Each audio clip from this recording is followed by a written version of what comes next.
Background में कभी कभी आवाज़ें आती हैं, तो बैकग्राउंड वाली आवाज़ें थोड़ा समझ लीजिएगा। बाकी आगे हम लोग देखते हैं ट्रेस ऑफ मैट्रिसेस पे।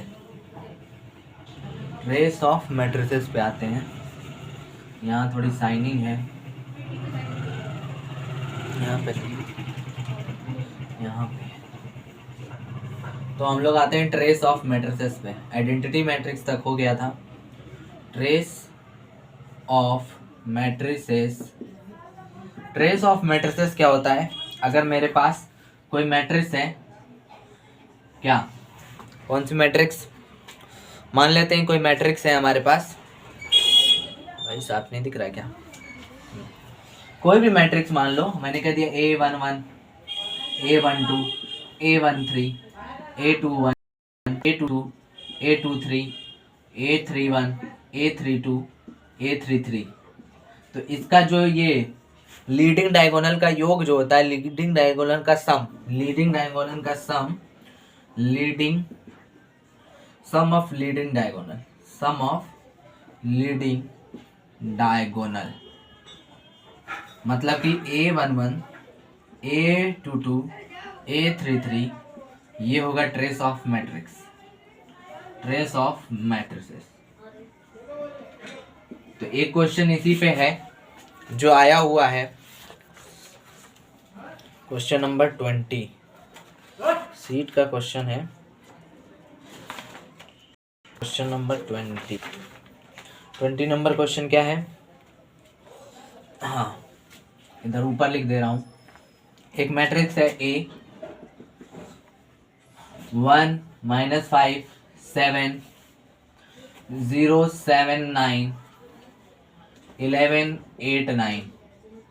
तो ये हो जाएगा ट्रेस ऑफ मैट्रिसेस निकालना है, तो इन दोनों को जोड़ दो, 9 7 16 1 17। ये ट्रेस ऑफ मैट्रिसेस आ गया। ऑप्शन नंबर ए हो जाएगा, टिक करना है। ठीक है, ये निकालना बहुत आसान था, एक टॉपिक था, मैंने इसको करा दिया। अब ट्रेस का जो है प्रॉपर्टी जानना बहुत जरूरी है कि ट्रेस की प्रॉपर्टी क्या होती है। अगर ये देखोगे तो इसको और अच्छे से लिखना चाहो तो क्या लिख सकते हो? अगर ANN तक रहता, तो मतलब A1 से शुरू होकर ANN तक जाता है ये, तो क्या लिख सकते थे? समीशन I बराबर 0 से लेकर N तक।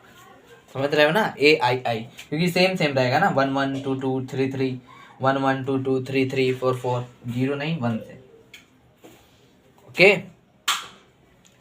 तो ये खत्म होता है। जल्दी जल्दी टॉपिक्स को मैं रिवाइज कराते चल रहा हूँ, साथ में क्वेश्चंस कराते चल रहा हूँ। आपको नंबर ऑफ क्वेश्चंस अभी बहुत ज़्यादा आएंगे, इसकी टेंशन नहीं लेनी है। क्वेश्चंस के ही भरमार लगाने वाले हैं, लेकिन प्रॉपर्टीज जानना बहुत ज़रूरी है, नहीं तो बाद में मैं प्रॉपर्टीज बताऊंगा तो आप लोग कहोगे कि ये कहाँ से आ गई, कैसे यूज हो गई। तो एक बार थोड़ा थोड़ा बता भी दे। Properties of trace of matrix, trace of matrix. तो trace of A plus B अगर दिया हो, trace of A plus B, तो अलग अलग खुल जाता है trace of A plus trace of B। ठीक है, अगर ट्रेस ऑफ ऐसे रहेगा, ट्रेस ऑफ A अल्फा है, तो अल्फा बाहर आ जाएगा ट्रेस ऑफ A। अगर यही चीज trace of A into B है, तो trace of A into trace of B हो जाएगा। ये है प्रॉपर्टीज जो जानना बहुत जरूरी था अगर ट्रेस का आता है तो। इक्वल मैट्रिसेस सब लोग जानते होंगे। इक्वल मैट्रिक्स क्या होती है? इक्वल मैट्रिक्स तभी बनेगी जब उसके करस्पॉन्डिंग एलिमेंट, मतलब दो मैट्रिसेस को इक्वल करना है, दो मैट्रिसेस को इक्वल करना है, तो इसमें जो एलिमेंट है, इसका जो एलिमेंट है, दोनों आपस में बराबर होने चाहिए। एलिमेंट बराबर होने चाहिए, करस्पॉन्डिंग। मैं बता देता हूँ, लिखवाऊंगा नहीं, बस इस पे एक क्वेश्चन करना चाहो तो कर सकते हो। क्वेश्चन करा देते हैं। किसी स्टूडेंट्स ने नहीं, एक मेरा भाई है, छोटा भाई है, उसी ने कहा था कि आप क्वेश्चन ज़्यादा से ज़्यादा कराइए। टॉपिक्स तो हम लोग पढ़ ही लेते हैं कहीं ना कहीं से, लेकिन क्वेश्चंस चाहिए, क्वेश्चन की भरमार चाहिए। क्वेश्चन इसलिए चाहिए क्योंकि कौन कौन सा क्वेश्चन हमारे एग्जाम में आ सकता है, उस पर बन सकता है, वो आप सर्च करके आप उस पर क्वेश्चन बनाइए। तो मैंने वही किया है, क्वेश्चन कौन कौन से आ सकते हैं वो बनाने की कोशिश की है। ये तो बहुत इजी अभी तो मैं जितने करा रहा हूँ वो सब इजी ही मिलेंगे, क्योंकि अगर इस लेवल का क्वेश्चन आया और इसमें आप लोग फंस गए तो फिर आपके ऊपर लालच होगी कि आपने पढ़ाई की ही नहीं है बिल्कुल ही। बी मैट्रिक्स है 2 3y + 2 0 5। यहाँ से x y z क्या वैल्यू निकालनी है, x y z फाइंड करना है। क्यों, कब, a और b जब इक्वल है। a और b इक्वल होने का मतलब हो गया 2x = 2 हो गया, 2x = 2 यानी कि x = 1 हो गया। ये दोनों आपस में बराबर कर लो, 4y + 1 = 3y + 2। इधर से घटा तो y, उधर गया 1। 3z = 5 यानी कि z = 5/3। ये तो आसान क्वेश्चन था, क्योंकि आसान हम ले ही रहे हैं। टॉपिक्स धीरे धीरे चले तो ज़्यादा बेटर रहेगा। जल्दी जल्दी चलेगा तो आपको भी दिक्कत परेशानी होगी और हमें भी थोड़ी बहुत होगी, क्योंकि इतनी जल्दी जल्दी हम खुद चलाने लगेंगे। ऑपरेशंस करने के अलावा ये छोड़कर आते हैं हम लोग मल्टीप्लिकेशन पे। मल्टीप्लिकेशन जानना बहुत ज़रूरी है, बिना मल्टीप्लिकेशन के काम नहीं बनेगा।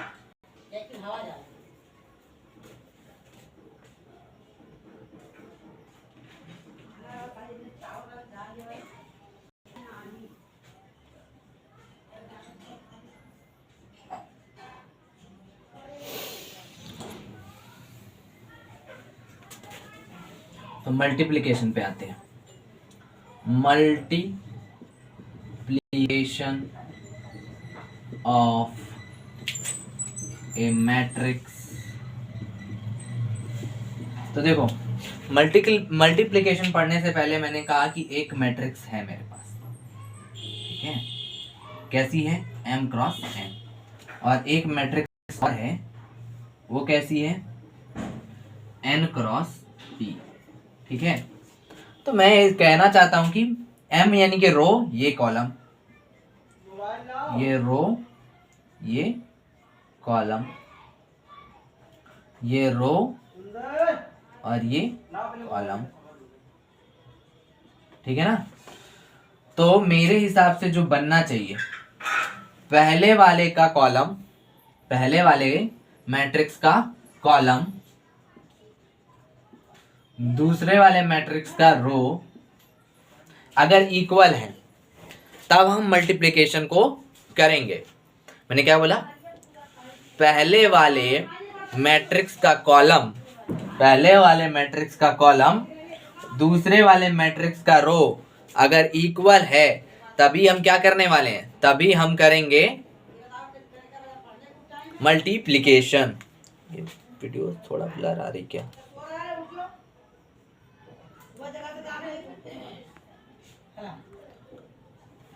अब सही है, साफ नहीं आ रही थी। तो अब बात करते हैं। तो अगली वाली जो मैट्रिक्स बन के आएगी, अगली वाली जो मैट्रिक्स बन के आएगी उसका ऑर्डर क्या होगा, उसका ऑर्डर होगा m × p। उसका ऑर्डर क्या होगा, m × p। मल्टीप्लिकेशन करने के बाद, ये तो मैंने रेक्टेंगुलर बॉक्स लेके आपको समझाया है। अब हम एग्जाम्पल पर पहुंचेंगे कि एग्जाम्पल कैसे करना है। मैट्रिक्स मैंने ली एक, मान लेते हैं एक aij ले ली और एक bij ले ली और आंसर cij आ रहा है, ठीक है ना। ये m × n की ली, ये n × p की ली। m × n, n × p, मैंने कहा था कि क्या सेम होना चाहिए, पहले वाले का कॉलम और दूसरे वाले का रो सेम होना चाहिए, तभी हम मल्टीप्लिकेशन कर पाएंगे। तो उसका ऑर्डर क्या बनेगा, ये n जो सेम है उसको हटा दो, बाकी जो बचा m × p उसका ऑर्डर बन जाएगा। अब आते हैं हम लोग एग्जाम्पल पे। तो एग्जाम्पल लेते हैं एक मल्टीप्लिकेशन के लिए, बिना एग्जाम्पल के मज़ा नहीं आने वाला। तो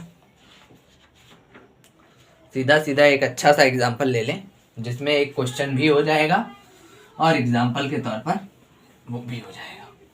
मल्टीप्लिकेशन का कोई रूल समझ गया है तो बहुत अच्छी बात है। मैंने कहा 1 1 0 1 ये 2x2 की एक मैट्रिक्स है, फाइंड करना है a की पावर n, फाइंड करना है a की पावर n। जिसको आता है फटाक से इसको निकाले, जिसको नहीं आता है वो थोड़ी देर रुके, अभी मैं निकालता हूँ 10 सेकेंड। हाँ तो आगे बढ़ते हैं, 10 सेकेंड हो गया, 10 सेकेंड से ज़्यादा हो गया।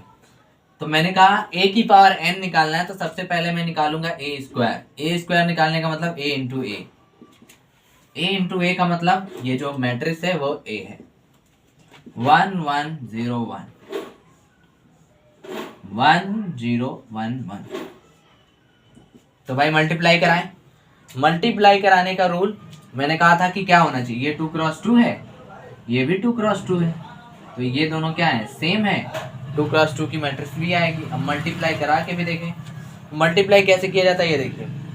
सबसे पहले हम इसका रो उठाएंगे और इसका कॉलम लेंगे, सबसे पहले इसका रो उठाएंगे और इस वाले का क्या उठाएंगे, कॉलम, ठीक है ना।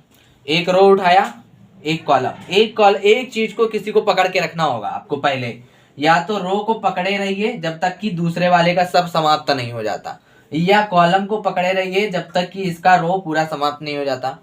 मतलब अगर हमने इसका रो एक बार मल्टीप्लाई करा लिया तो वो आ गया, फिर इसका अभी ये वाला रो इसी से मल्टीप्लाई करा, ये आ गया, फिर अगले वाले पे पहुंचेंगे। तो हम क्या पकड़ने वाले हैं, कॉलम को पकड़ के रखने वाले हैं, कॉलम को पकड़ के रखने वाले हैं और रो से मल्टीप्लाई कराने वाले। रो से मैंने इसका इससे कराया तो 1 आया, इस वाले से इसका कराया तो 0 आया, फिर 0 से इसका कराया तो 0 आया, फिर इधर कराया तो 1 से कराया तो फिर 0 आया। देखो इसका इस पूरे से कराने पर ये, फिर इसका इस पूरे से कराने पर ये इसको पकड़ के अभी तक रखा था, अब आगे इसको पकड़ के रखेंगे।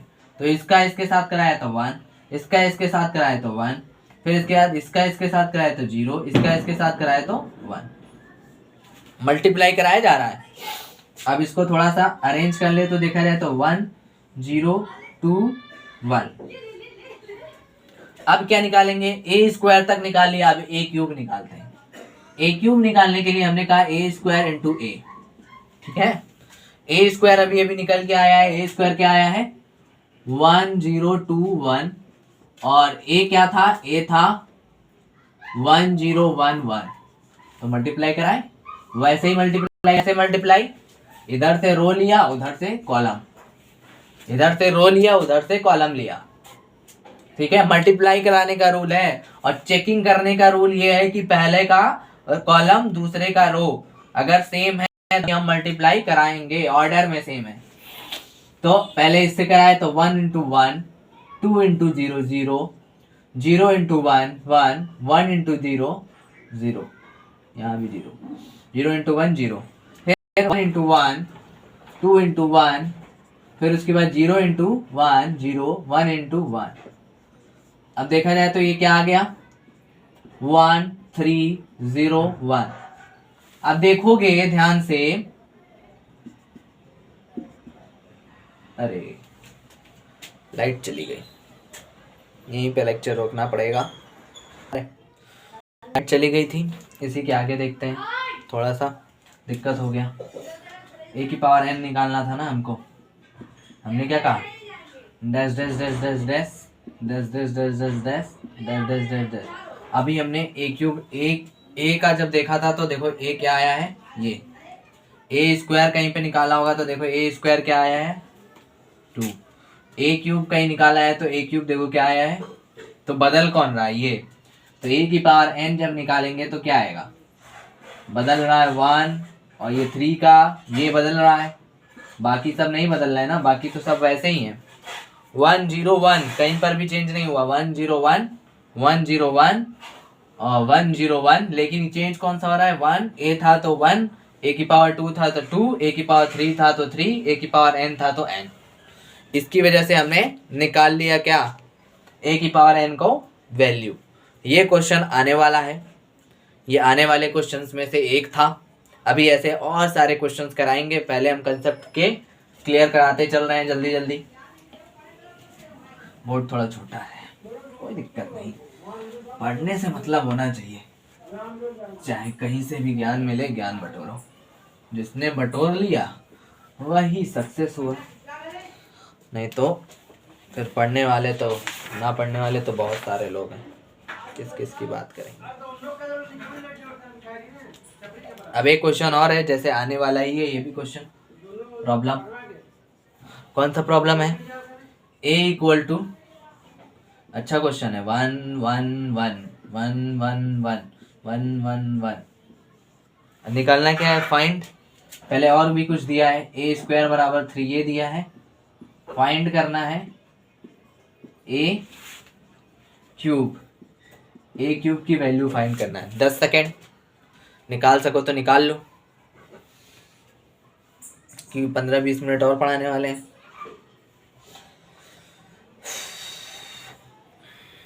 निकाल सको तो निकाल लो। वैसे 10-15 सेकेंड हो गया, इसने निकाल लिया, बढ़िया। वैसे आंसर क्या आ रहा है मैं बता देता हूँ अभी तुरंत, 9a आ रहा है आंसर। कैसे? तो वो देख देते हैं। तो आते हैं हम इस पे, ए क्यूब पे। ए क्यूब कुछ दिया है ना हमको सॉल्यूशन, ए क्यूब निकालना है। तो ए क्यूब को और क्या लिख सकते हैं? A square equal to, A square into A लिख सकते हैं कि नहीं लिख सकते हैं? लिख सकते हैं ना। ए क्यूब के square into A square is equal to 3a दिया है, तो 3a रख सकते हैं, नहीं रख सकते हैं? रख सकते हैं। यहाँ 3, ये हो गया ए स्क्वायर। ए स्क्वायर की जगह फिर से क्या रख सकते हैं? 3a। क्या बना? 9a। ए की वैल्यू आपको दिया गया है, 9 का मल्टीप्लाई कराइए, 9a आ जाएगा। अब कोई सोच रहा होगा कि इसको ए क्यूब यानी ए निकालो, ए का स्क्वायर करो फिर निकालो, फिर ए क्यूब निकालो। जब यहाँ पे ए स्क्वायर बराबर 3a दे ही रखा है इक्वल में, तो क्यों ना हम अपना दिमाग लगा के यहाँ से तुरंत निकाल लें। वैसे भी निकालेंगे तब भी वही आएगा, ऐसे निकालेंगे तब भी, बस ये जल्दी करने का तरीका है, वो वाला तरीका जो है थोड़ा कम जल्दी में आएगा। लाइट चली गई थी थोड़ी देर के लिए, अंधेरा आया होगा, एडजस्ट कर लीजिएगा, एडजस्ट करना पड़ेगा थोड़ा बहुत, मेरे पास इतना सिस्टम नहीं है। क्वेश्चन और आते हैं। आप लोगों ने क्वेश्चंस मांगे थे, मैं क्वेश्चंस की भरमार लेकर आया हूं।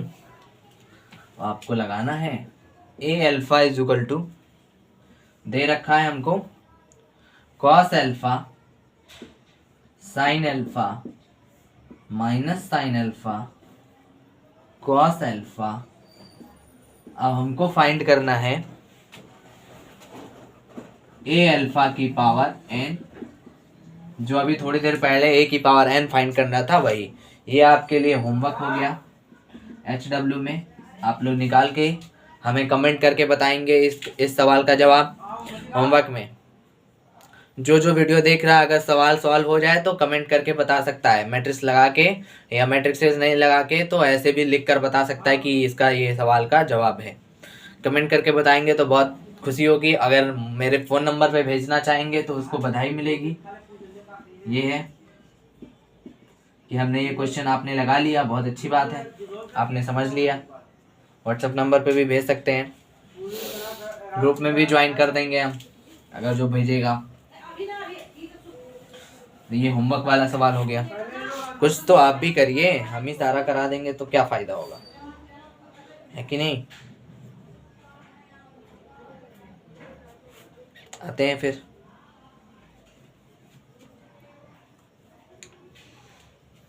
ऐसे सवाल तो कर चुके ना, वैसे सवाल तो आप लगा ही लोगे।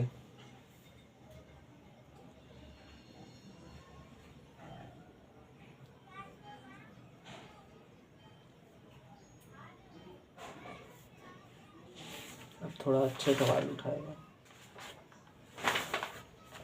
ये सवाल भी अच्छा है।